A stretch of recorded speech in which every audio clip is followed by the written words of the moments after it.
Red Fire a few years ago down in Melbourne and Sydney, and now we have offices in Brisbane and of course in Sweden as well. And this is a really, of course, interesting topic, and it's really interesting to say to collaborate across the world, because I guess the safety of timber building should be the same, and I guess we really need to look into this and make sure that we do it right, because of course it's the way of the future. But I'll to Carl and Martin, and I'll be staying in the chat as well to try to provide like an Australian perspective if you have any questions coming up. But I'll put myself on mute and camera off for everybody's pleasure. See you all. Thank you, Tobias. Yes, so I guess we should start by just introducing ourselves. So that was Tobias, our managing director in Australia. But me and Carl, we are currently sitting in Sweden, and since half a year ago or so, we have started up the European office, or the Swedish office in Stockholm. So I'm the CEO there, and Carl is our most esteemed employer. So in Australia we have around 40 consultants working, fire safety consultants, and in Sweden we are 4 consultants currently. And I will let Carl start his presentation soon, but I should just repeat that you will all be on mute and your camera will be turned off, but please feel free to ask things in the chat, and I will try and respond and follow that, and we will bring up some questions later on when Carl's presentation is finished. So I will just let Carl start. Excellent. Thank you very much. So this presentation now, talking about fire safety in timber buildings. We're going to go through quite a few things, but first I just wanted to let you know how we got involved with this and why. And this was back in Australia, and a few years ago, before Australia had prescriptive requirements for massive timber buildings, we had a project where they wanted to use mass timber structure, residential building, and we needed them to demonstrate that we could achieve all the performance requirements according to the Australian building regulations. And we needed to do this on a performance-based solution, as the prescriptive requirements did not allow for mass timber to be used in this building. The manufacturer for the CLT that they wanted to use was from Germany, so they were going to import this to Australia. And to be able to demonstrate that this construction would work for our performance solutions, we had quite a lot of questions that we needed to ask this manufacturer. And also because they didn't have any fire tests according to the Australian standards. So we had meetings with this manufacturer, and I had all my questions, and realized quite soon that there was not really any answers to these. And also then I asked the manufacturer, but haven't you had these questions before? Because we need to understand how the material behaves in the fire, how we're going to do with details, and what happens when there's a longer duration of a fire in this building. And they hadn't had those questions before, and they had manufactured and developed and provided for lots of buildings around in Europe. And this got me really interested in this topic, and started to embark on a journey to learn more about the fire aspects of timber. And I had was very fortunate to be able to do a bit of knowledge gathering and research on this area, which I did for Brandforsk in Sweden, and completed a report that was completed in 2020 that can be downloaded at Brandforsk's homepage. So that's the Fire Protection Association in Sweden, and the report is in English as well. And a lot of the points that we'll be talking about today are summarized in this report with references to some great research report as well for more details. Here in Sweden, I've also worked for the fire brigade in Sweden, and during this time I instigated a network between Swedish fire brigades to exchange knowledge when it comes to fires in timber buildings. As more timber buildings are being built in Sweden, obviously they're going to be a fire at some point, and the fire brigade needs to be aware of how they can fight the fires in this type of buildings as effectively as possible. So we currently, now when I'm back at Red Fire Engineers in Sweden, we are having this network with meetings 4 times a year approximately, and just sharing the knowledge in regards to firefighting in timber buildings. We're also involved in some other development and developing guidance, particularly for the Swedish market when it comes to fire safety in timber buildings. And that was in introduction. And now I'm going to start talking about fire safety in timber buildings for you guys. First off, just what I mean when I talk about mass timber is particularly these types of products. The CLT, the cross-laminated timber, and the glue lam and LVL are engineered timber products that are being laminated together to create larger elements that can be used in construction and allow us to constructually build taller buildings. And it's not necessarily anything new. CLT has been around for about 2 decades now. Glue lam obviously much longer, but it's the use that is becoming much more frequent now, and it's driven mostly by the benefits that we find using mass timber as a construction element. And particularly sustainability is a driving force for us to use timber structure and choose timber over other materials. Also the construction time, you can build a lot of the structure off-site, modular construction and similar. And then when you are on the building site and putting the building together, there are also benefits in the work environment for the builders, and by streamlining the process to have a shorter construction time, you can also make a bit of cost savings, or depending obviously on the project as well. So there are some reasons why we want to build with timber, and we see this also very importantly. We as fire engineers want to just bring up the challenges that we need to address, and that's what I'm going to focus about today. It's not about saying we can't build with timber, not at all. I think it's very important for the sustainable aspects for us to use these types of material much more, but it comes with challenges that we all need to know about and address. So these are just some examples on how you can construct 100% mass timber building, and down to the right is sort of the modular construction, which is coming more and more these days. We can build lots of things off-site.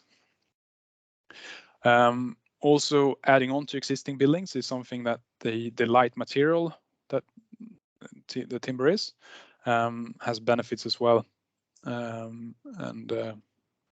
This is an example in central Melbourne, where it's been built a 10-story hotel on top of an existing office building. And obviously the work environment and the noise from the construction, and also the effectiveness of the construction is an important factor if you want to do this in the middle of the city as well.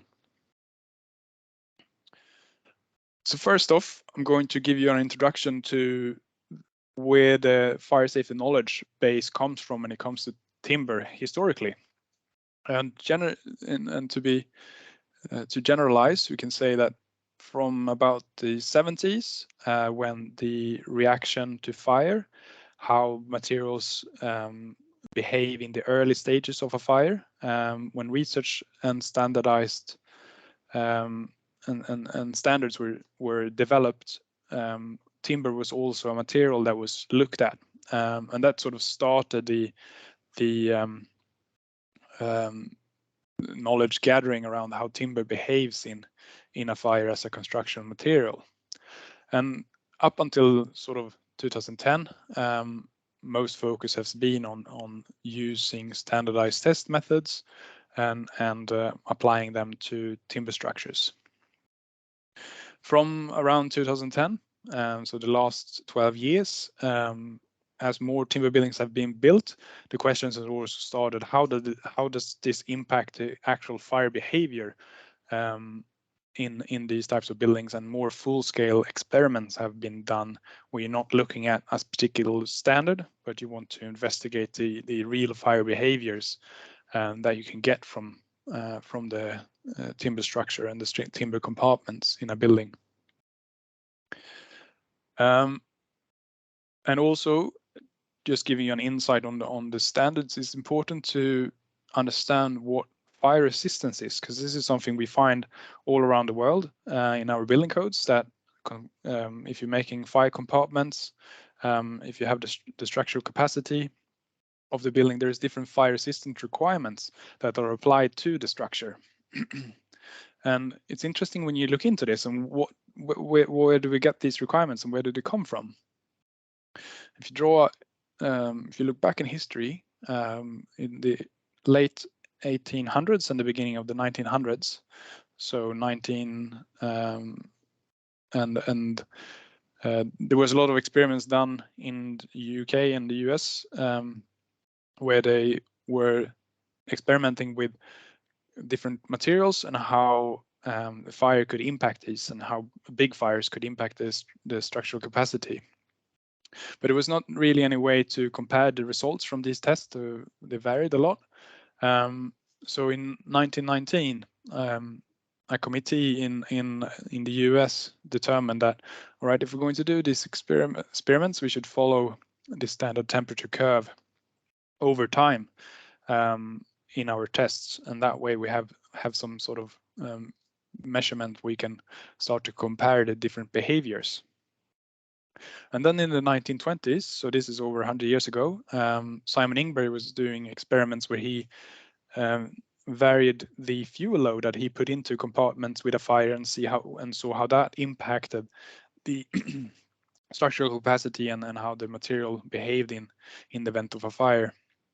And as the standard temperature curve was already established, he correlated his test results to the standard and could make the assumption that if we have this much fuel load, that would be equal to testing the materials to a standard fire for 1 hour or maybe 2 hours. And this was really good because now we could all of a sudden apply this to real structures and have a standardized test method so that we know if we had tested a structural material for 2 hours according to the standard temperature curve, and we know that the fuel load is equal to that would be similar to that what has been tested for, we could then assume that the fire would burn out inside that compartment, and doing this, we can then apply this in building codes and say, okay, if you build this type of fire compartments at this story, you need to have a fire resistance which you get from the standard temperature curve for 2 hours. That way we know that the fire won't spread, the fire will die out, and the structure will remain standing. However, it's much more complicated than this, but this is what has been has been introduced in all the building codes, and this is what we still do today. We test our materials in a more sophisticated furnace to this standard temperature curve, and through that test we get the fire resistance for different time periods. So how do we do with timber? Well, this is embedded in all the building codes. So all the materials have to be tested. So we do exactly the same for timber. We put this in the furnace test and we run the tests, and if the fire doesn't spread within a certain time period or the structure doesn't fail, you get a fire resistance for that material. But as timber contributes to energy to the furnace, we're going to get higher temperatures. To mitigate that the temperature goes above the standard temperature curve, we need to lower the heat that is contributed through the gas burners in the furnace, and we might even need to ventilate the furnace to keep the temperatures down. And when we finish the test, it's not like the timber is going to stop burning. There's still going to be energy in that source. So this is something that is very complicated, and just by saying that this structure achieves a fire resistance doesn't mean we're going to achieve a burnout of that structure in a building.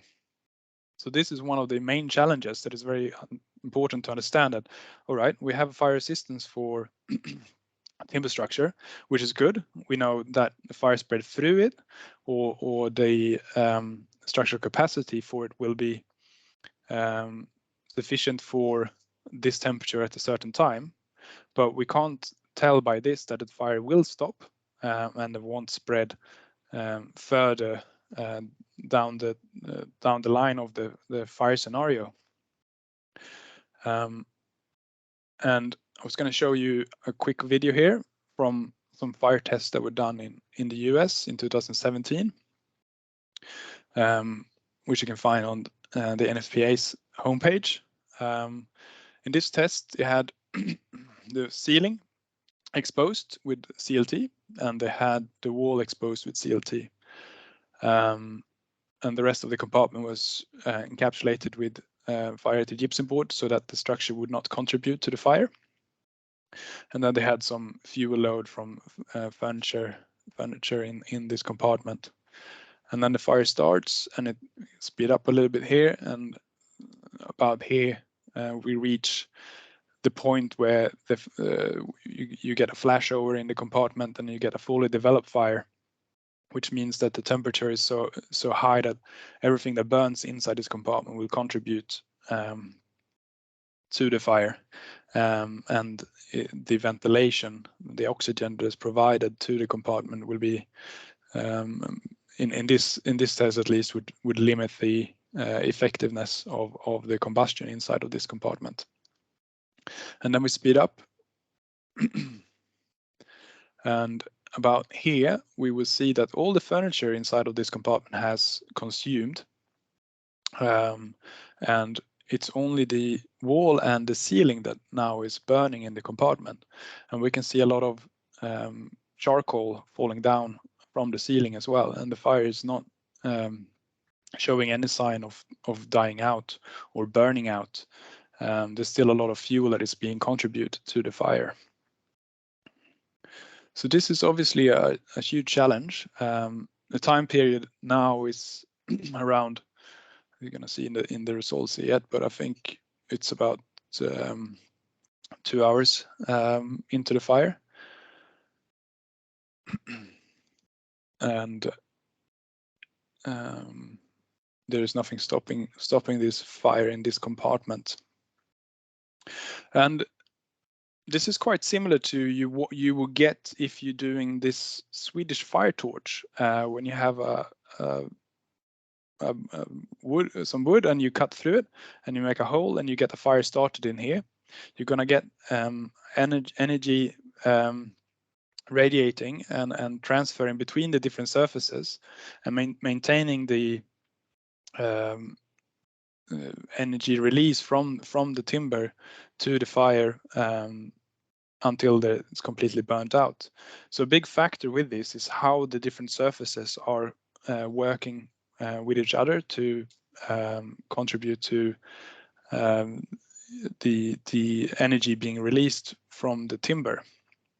And just looking at the test results from that test 106, you can see that the heat release rate from the timber in the structure did not really go down. It was very effective through the entire test until the extinguishes manually.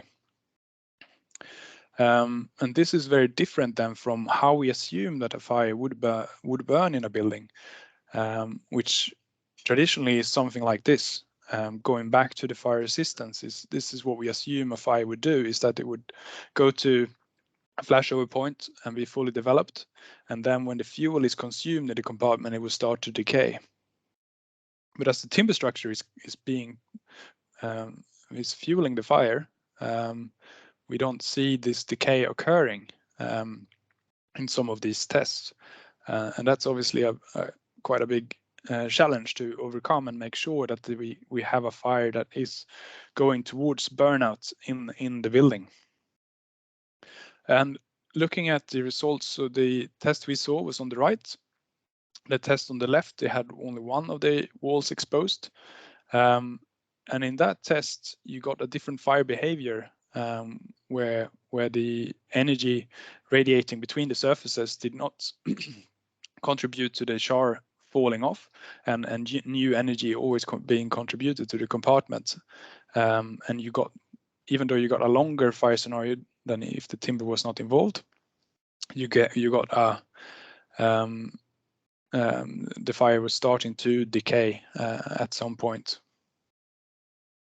However, this is not that easy to predict. There are tests that have been done, especially one test in Edinburgh University where they did two exactly the same tests with one wall exposed. And one of the tests, they got the char layer was formed and didn't fall off, and the fire started to decay. And in the other test, with exactly the same features, the char layer did fall off, and you got a second flashover in that scenario. So it's very hard to predict how the fire could behave in these types of compartments when you have CLT being exposed like this.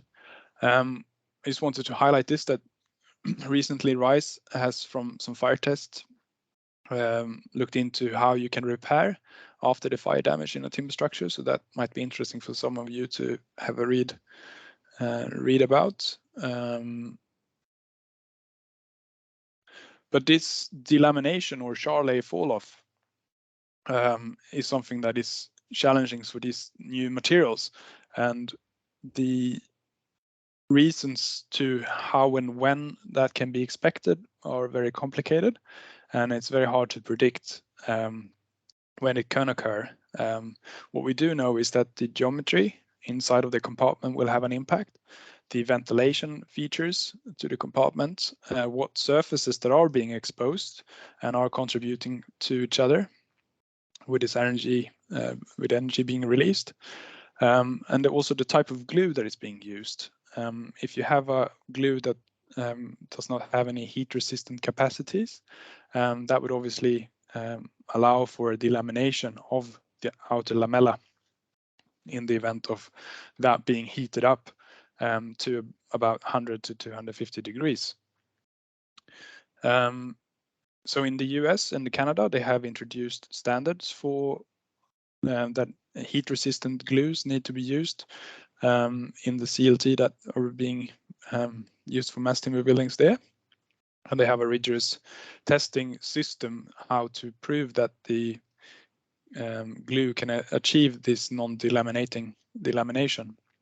However, in the rest of the world, we don't see any of these requirements yet, and therefore there is no CLT with heat-resistant glue that can be bought, at least in the European market, as of yet. And you might ask why can't you just change the glue? But it's quite a tricky process to change the glues in the factories. The cost involved, there's the process will be different. You might need new machinery as well.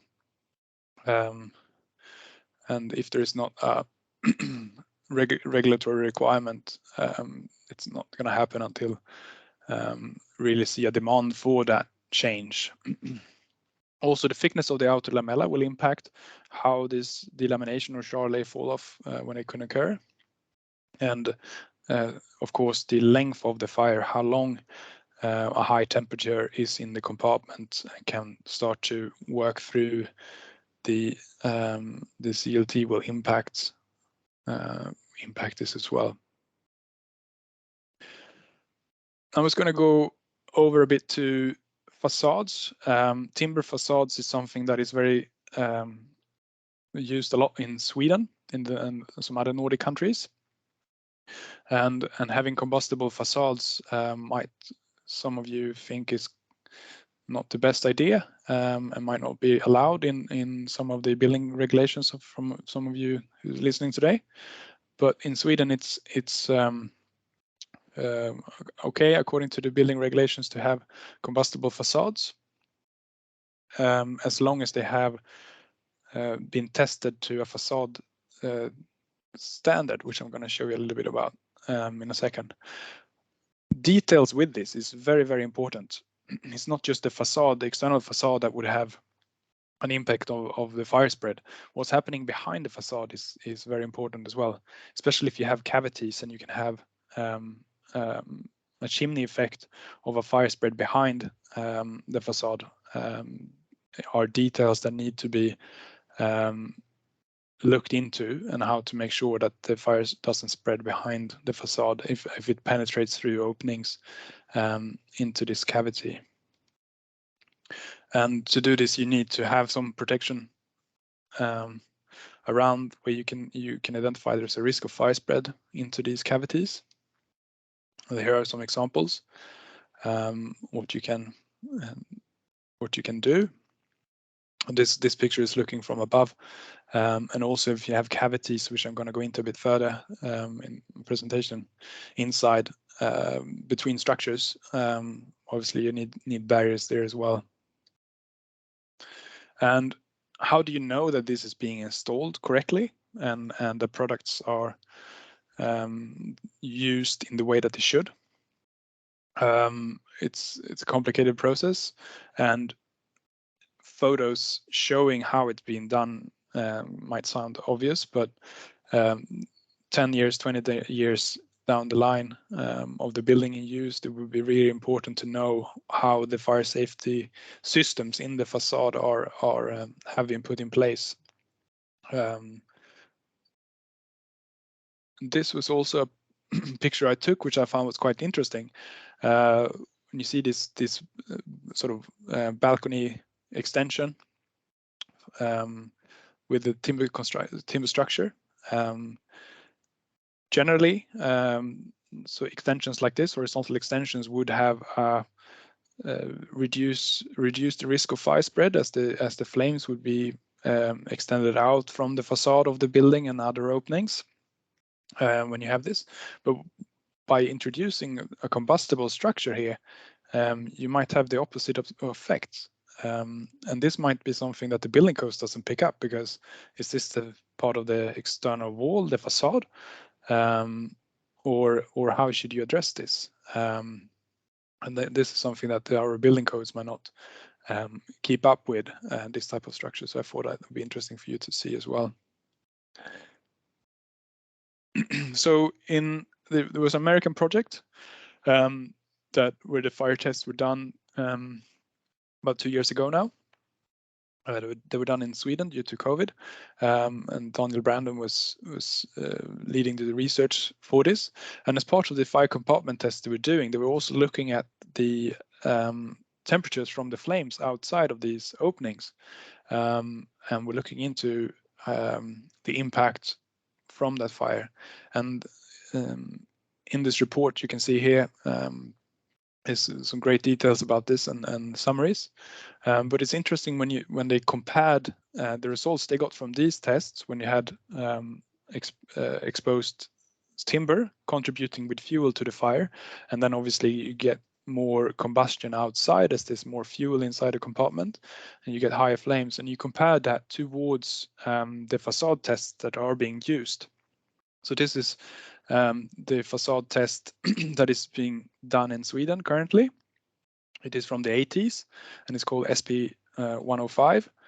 And you can see here that the black lines symbolizes the facade test in Sweden, and the temperatures you get about 2 meters above the opening.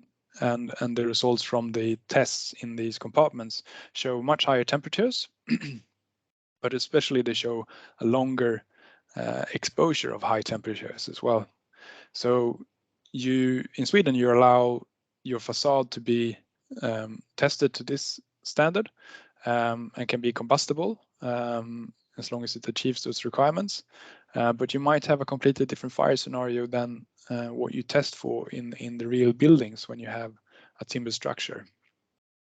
So that's another example where the standard doesn't really represent what we actually want to build. And this was the British standard that was looked into, and this shows a much better agreement with what the external flames were from these tests. Sweden was unfortunately the one that varied the most, and you can find more about in this report. And I was also going to show you the French test, the Lepire 2 test, was also showing quite a big difference from the facade exposure that were in the test compared to what they had in these experiments. So when you building this is another example of balconies that are creating a bit of a challenge in terms of fire spread, where traditionally the balconies might extend the flames from the openings and limit the risks of fire spread by introducing lots of timber around this that could be involved in the fire. You increase instead the potential risk of fire spread between the floors. And fire spread between levels, there's an example from fire in London a few years ago, where you have these balcony entrances with lots of timber that was untreated, and you had a fire that could spread really quickly. Obviously, fire spread to different compartments through the facade can go very quick, and it would challenge all the strategies of fire safety in the building. And generally, a fire is expected to occur in one place, and you have all the fire safety systems to deal with a fire in one compartment. The fire service will be trained and have the capacity to fight one fire in a building. So when you have fire spread between different compartments, you're gonna encounter a lot of challenges, and the strategies are turned a bit upside down, unfortunately. So this is very important. Very important features of fire safety to limit fire spread externally in the building, obviously. And fire could also spread internally in a timber structure, and I'm going to talk a bit more about that now. But first off, I just want to highlight a few things that I've gone through already. So we know that timber is a good material for fire spread. We have many building codes around the world does not consider the material of the structure that are being used. We have standards and fire tests that are not developed for timber, and some of the building codes do not consider property protection. This is the case in Sweden, where the building code is only focusing on life safety and the fire brigade intervention in the early stages of a fire. If you build a building to the building codes in Sweden, that's what you're gonna get. Property protection, you get some extent of property protection, but compared to the American and Canadian building codes, there's no objective in the building code that you have to provide property protection in relation to fire, and very few people are aware of this, unfortunately.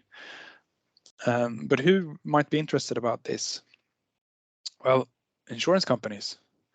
So I think it's a similar situation in the UK in relation to the property protection and what you get from the building codes. So the Risk Authority in the UK published in January, a few months ago, a document highlighting what the challenges they find in terms of achieving fire safety in timber buildings using the building codes. And to summarize this, they point out that insufficient protection is prescribed in the building codes, and there's a great challenge for the fire brigade to fight fires and this is all in relation to cavities inside the building when a fire gets into the cavities. Similarly, in Sweden, one insurance company has pointed out that they don't want to insure timber buildings that are over 4 stories if they don't have an automatic sprinkler system provided. And this is also something that is different in some countries. All buildings above 3 stories will have an automatic sprinkler system. In Sweden, there's no requirements that you must have a sprinkler system at all. You can design, not that it has been done, but you could design, according to the building codes, 100-story residential buildings without sprinklers in Sweden. Talking about cavity fires. So in a timber building, you would have cavities between the structure, mostly due to acoustic reasons, that you need to break the sound so it doesn't transfer between apartments. You're going to end up with lots of cavities. And if there's combustible materials in these cavities, timber, for example, and you get a fire spread into this, the fire could spread further in the building, and it would be very challenging for the fire brigade to address this fire. So this is an example from a fire in Sweden in 2018, a modular construction.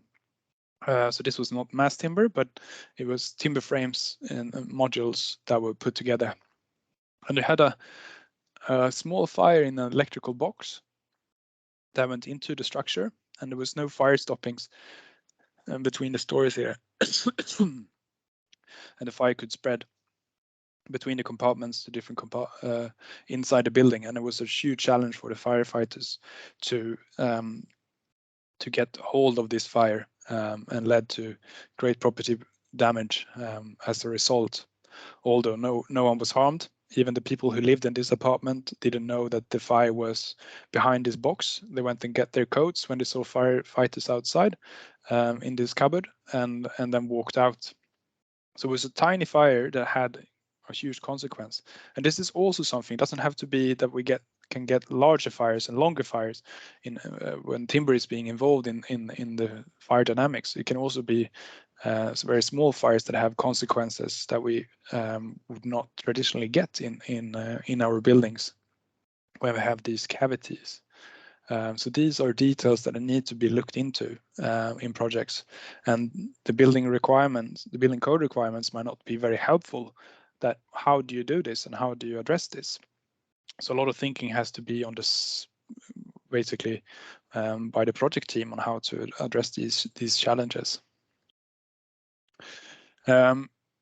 Looking into fire spread between mass timber elements, it has been found in the full-scale experiments that when the pressure of the fire is increased in the compartment, small gaps between elements that you will get when you put the building together can have hot gases being pushed through, and then allow for a fire spread into these cavities. So this is something that also needs to be addressed, which you wouldn't get from following the standards and the fire resistance and so on. These are details that you need to think about yourself, unfortunately, at this point.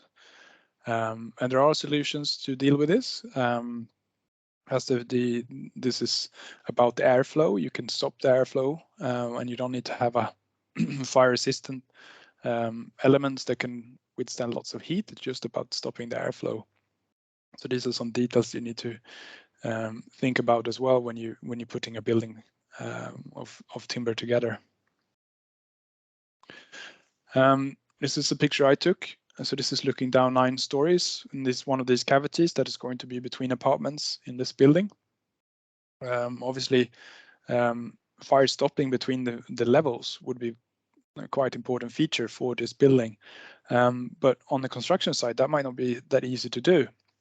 When you have people working, putting up walls, doing installations and everything, how do you know that someone has actually provided a cavity in these cavity barrier in the cavities. And also you need to consider that the structure over time could move a bit, especially during the first year. So you need to have cavity barriers that are allowing the flexibility to maintain the protection over time. This is an example of another module building in Sweden that burned 2013. It was a small kitchen fire that went up into the kitchen exhaust and into the structure and the cavities of the building up in Luleå, north of Sweden, a student accommodation. And lastly, I'm going to bring up another challenge that have a that might need some thought. So this is Mjøstornet in Norway. When they were constructing this building, they wanted to make sure that the glulam columns that were used would withstand the required fire resistance test, which for this building was 90-minute fire resistance. So they tested the columns and they measured the heat, the temperature inside of the column, and there's a lot of different points during the furnace testing of this one. And Felix Weisner, who was doing research at Edinburgh University at the time, took the results from these tests that they measured the temperature. And they measured the temperature for 330 minutes, but they turned the furnace off at 90 minutes. And by using this data, you could calculate the remaining crushing capacity of this column over time. And at 90 minutes, when the furnace was turned off, the remaining crushing capacity was about 45%, which were what the structural engineer would then have used in the design to make sure that in the fire event, the structure is to be able to lose this much capacity. But due to the delayed heating into the structure, and that the crushing capacity of timber reduces significantly under 100 degrees Celsius, the structure had a delayed heating into it even after the furnace were turned off. And Felix could calculate that at 330 minutes, the capacity was down to around 15%, which is significantly different. And this time period is, in the scale of 4 hours. So it's long after what we would expect the fire to have burned out, or if the firefighters would have extinguished the fire. But you see a reduction in the structural capacity. So this is potentially a bit of a challenge for taller timber buildings when there could be a delayed collapse even after fire brigade intervention into the building. I know that more research is being done on this, and I'm waiting to learn more about how big of a challenge this actually can be. But it's something that is worth keeping in mind when designing large timber buildings. And it could just simply being a way of knowing that your structure has a redundancy to allow for this type of scenario without having major consequences. Just to finish off here, just wanted to give you, because all of you are probably thinking, but hang on, we got the Eurocode and we got all these standards to calculate fire resistance and timber structures, and why should it be so complicated? Well, for this type of structure, it's all the standards and everything works really well. This would represent more of what you get in a fire resistance test, similar to this structure potentially.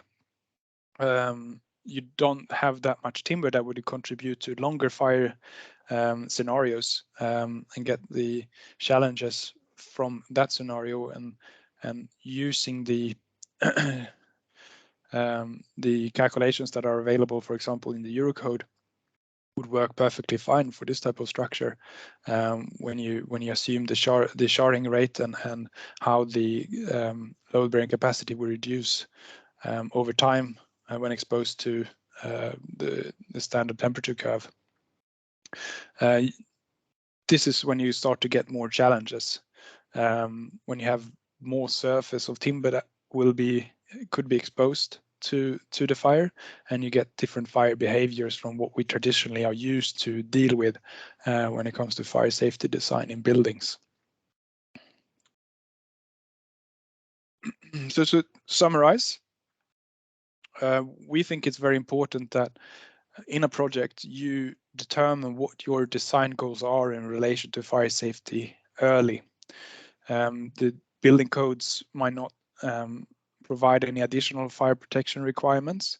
There might be different standards that are not fully applicable, and you have to decide early, okay, what kind of fire safety what fire safety goals do we have for this building? What is it supposed to achieve in the event of different fire scenarios? And to do this, you need to involve the fire engineer early. Also, the local fire department could be a good stakeholder to involve early. And make sure that you use applicable design methods for the particular design that are being used. Very important to use products that, for example, for fire seals, different penetration seals and cavity fire barriers and things like that are appropriate to use for timber. And it might be necessary to consider that an automatic sprinkler system is needed due to the structure being in timber straight on, which in some countries is not a question, but in other countries it could be a big question. And then during the construction period, it's very important to make sure we don't get any faults into the fire safety systems of the building, as the consequences could be a bit higher in these types of buildings where you have the combustibility aspect of the structure compared to other buildings that are not combustible. And also considering fire safety protection during the construction, as the building will be much more vulnerable to different fire scenarios before you get your fire compartments and active fire safety systems in. And also important that there's lots of things happening all the time here. Lots of great research are being done around the world, and what we are building is far beyond what we actually our knowledge, unfortunately, and experience. So it's important to stay updated as we learn more about this and apply the latest research in every project. And that was everything we had today. Hopefully we can answer some questions now. But if you have any questions following this, you're more than welcome to contact myself or Martin or anyone else at Red Fire. We're happy to discuss, help, and provide input to whatever you need to make sure you get fire safety to the timber buildings that are being built. Thank you, Carl. And we have a few questions, so I can take them right away and see what you say about them, Carl. And one question was about paints and coating as passive fire protection, and you can elaborate some on that. Yeah, that's a good question. And you can have so I was talking about reaction to fire early and how the initial stages of a fire was investigated early in the 1970s, and this is relating to how quick can a fire spread due to surface materials inside the building, and how much smoke can it develop. So you want, obviously, in buildings where you have lots of people and egress is an issue, or where people can be exposed, it's important to have surfaces that are not allowing the fire to spread quickly and developing lots of smoke. And there you can use coatings on timber that reduces its possibility to create flames and smoke in the early stages of a fire. And there's also even coatings that, similar to steel, when you have intumescent paint, where you get your fire resistance from this coating that will swell and absorb the heat instead of going into the steel, that are developed for timber. However, this is only allowing a sort of a delay until the timber is being exposed to a fully developed fire.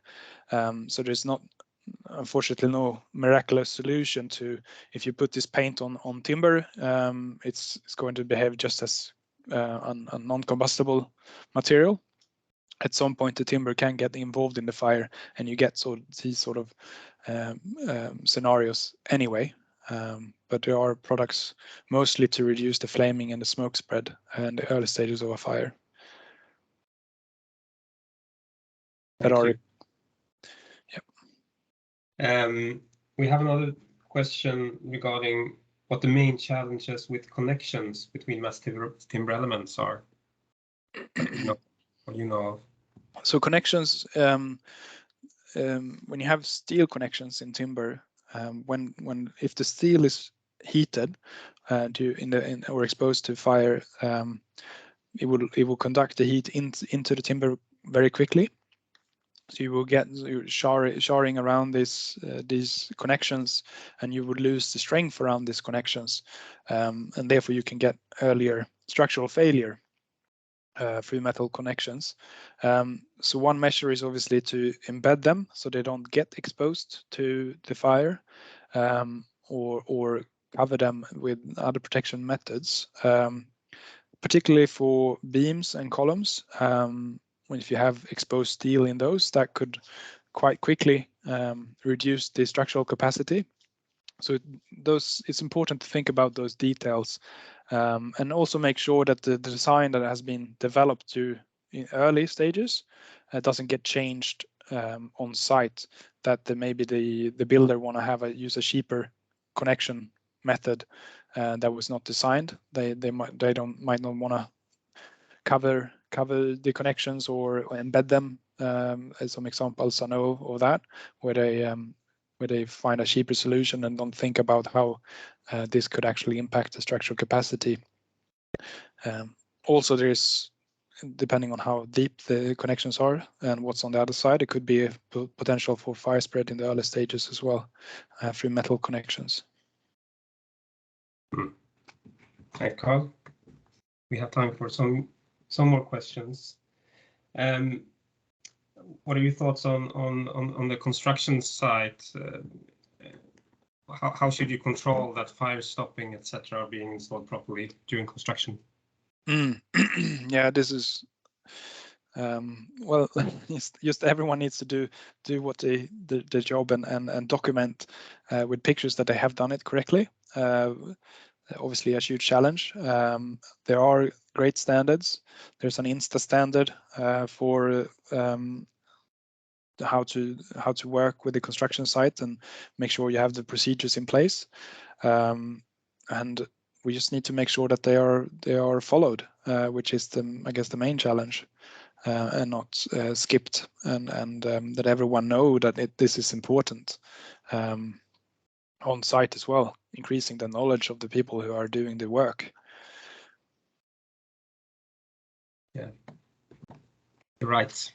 That is tough, but I think we will have to do that even better when it comes to timber buildings.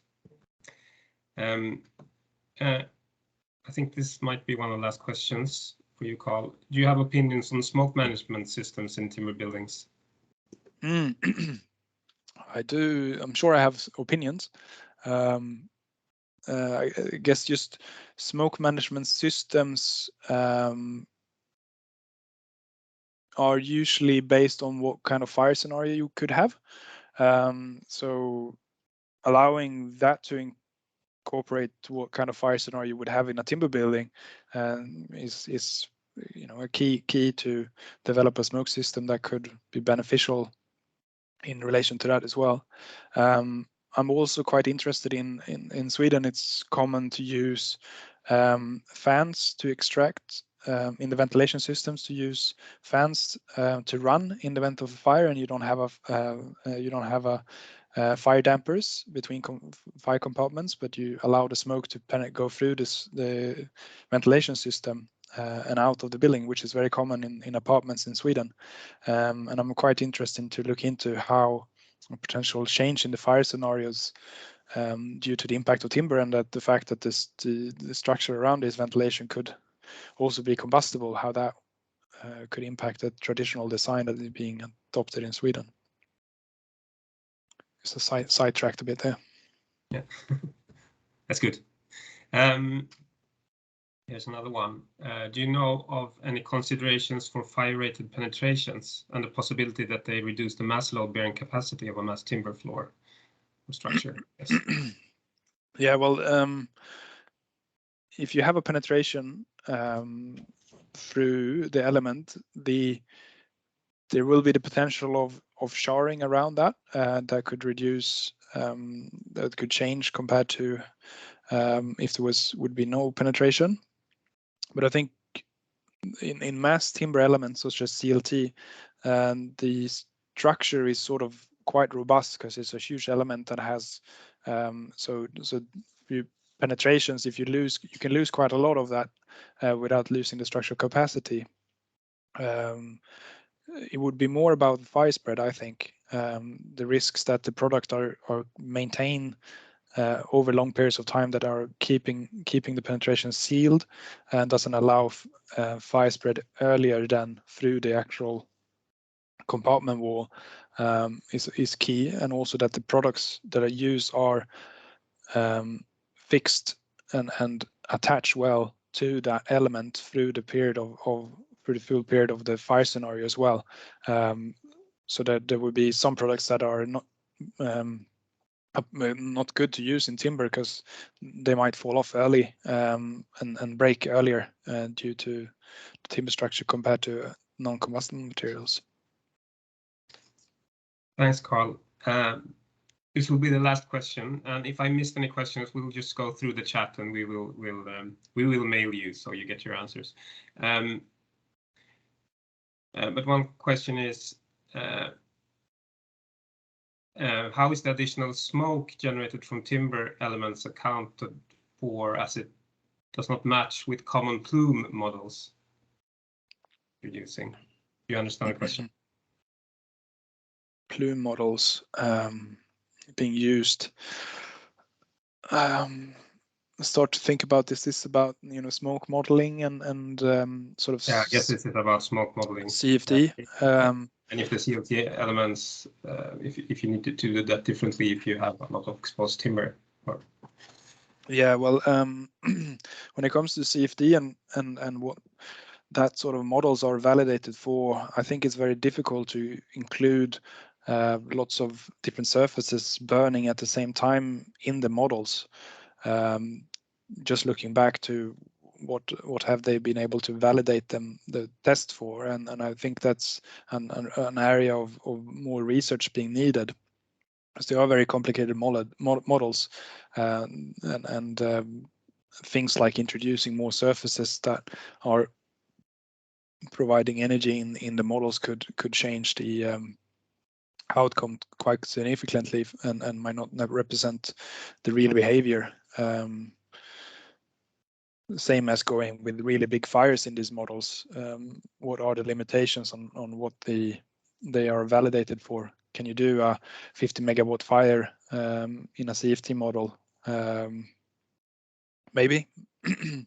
Maybe it's pushing what it's being validated for. Yes.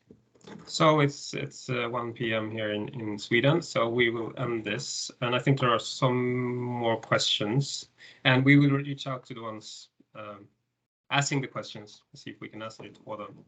And maybe we could publish those answers as well later on.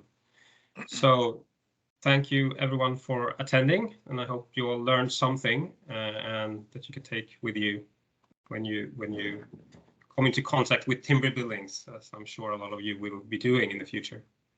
So thank you everyone, and have a great evening or day or morning wherever you are. Thank you very much. Something, Carl, before we leave? Oh, thank you very much for listening. Yes, and of course, just feel free to send us an email if you have any further questions or if you want to discuss something. Cheers. Cheers.